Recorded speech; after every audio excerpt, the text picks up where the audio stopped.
Ipinamalas ng kaugnay shooting team ang kanilang husay sa marksmanship sa ginanap na Jungle Fighter Shoot Fest 2026 sa Tanay, Rizal. Para sa detalye, narito si Maybelline Carbonell. Pinakita ng mga kawal ng 7 Infantry Kaugnay Division ang kanilang kahandaan at kausayan sa marksmanship matapos lumahok ang kanilang shooting team sa Jungle Fighter Shoot Fest 2026 na ginanap kamakailan sa Camp Mateo Capinpin sa Tanay, Rizal.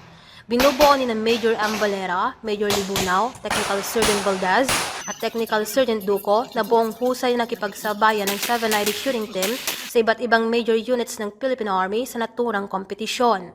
Ang ating gustong i-promote sa practical shooting ay ang discipline and excellence, na kung saan ang bawat shooter ay may disiplina upang mag-prepare physically and mentally.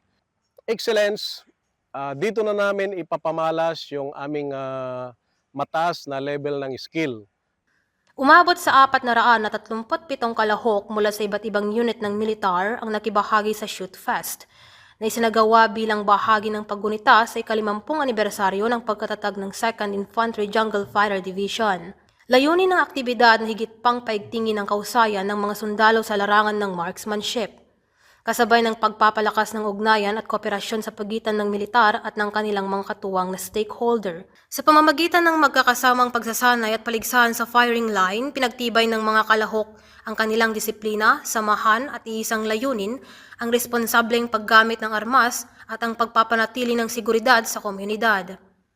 Nagpahayag naman ng pasasalamat ang kaugnay shooting team sa patuloy na suporta ng pamunuan ng 7 Infantry Division sa pangunguna ni Major General Joseph Norwin D. Pasamonte, na patuloy na nagbibigay ng inspirasyon at gabay upang mapanatili ang mataas na antas ng kausayan ng bawat kawal ng dibisyon. Hinikayat namin ang lahat ng kaugnay troopers na pagbutihin ang ating pistol and rifle mark. In behalf of the 7ID shooting team, we would like to express our heartfelt gratitude to our very own division commander, Major General Joseph Norwin D. Pasamonte, Philippine Army. Sir, thank you so much for the support na ibinibigyan nyo sa aming kupunan.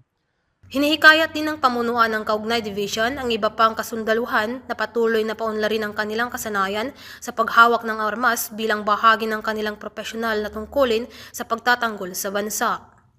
Sa pamamagitan ng mga ganitong kompetisyon, patuloy na pinagtitibay ng mga kaugnay troopers ang kanilang kakayahan, disiplina at dedikasyon sa paglilingkod para sa bayan. Mula rito sa Camp Capinpin, Tanay, Rizal, ako si Maybelline Carbonell, ang inyong pamilyang kaugnay para sa matatag na hukbong katihan ng Pilipinas.